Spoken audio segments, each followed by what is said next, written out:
Hi, I'm Greg Broadbent, and here we are at 3 Pequot Ave in Mystic, Connecticut. And look at this gem. This thing has curb appeal all over the place. Very short distance downtown Mystic.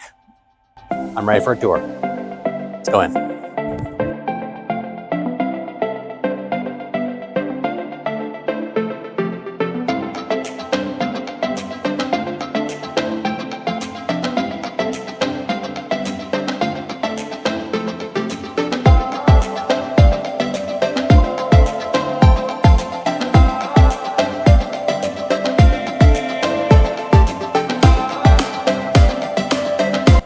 Built in 1946, this 1,800 square foot plus house has 3 bedrooms, 1.5 baths. It's a solid structure with additional square footage in the basement.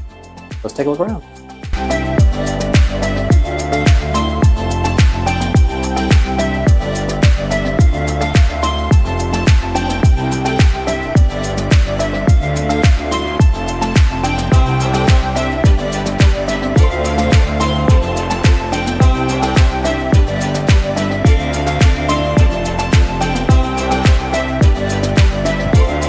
Thank you for taking the tour with us.